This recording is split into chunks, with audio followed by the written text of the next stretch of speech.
ဂျပန်တွင်နှုတ်ဆက်ခြင်းယဉ်ကျေးမှုတစ်ခုရှိသည်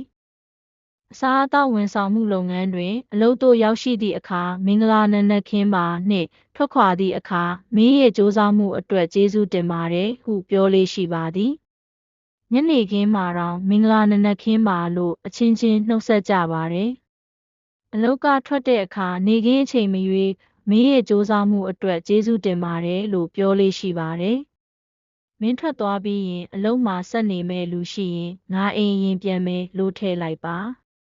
မင်းရဲ့အလုပ်ဆက်စချင်းနေ့မှာမင်္ဂလာနံနက်ခင်းပါငါကခပါဒီနေ့ကစပြီးမင်းနဲ့အလုပ်တွဲလုပ်မယ်မင်းနဲ့အလုပ်လုပ်ဖို့မျှော်လင့်နေတယ်လို့ပြောသင့်ပါတယ်ဂျပန်လိုနှုတ်ဆက်ရအောင်အလုပ်ရောက်တဲ့အခါဝမ်းသာအားရနှုတ်ဆက်ပါတယ်おはようございます。အလုပ်ထွက်တဲ့အခါပြောပြမယ်お疲れ様でした。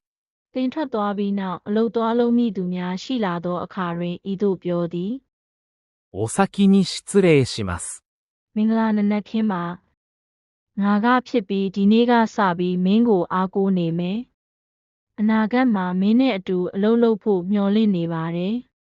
おはようございます。今日からお世話になります。〇〇です。よろしくお願いします。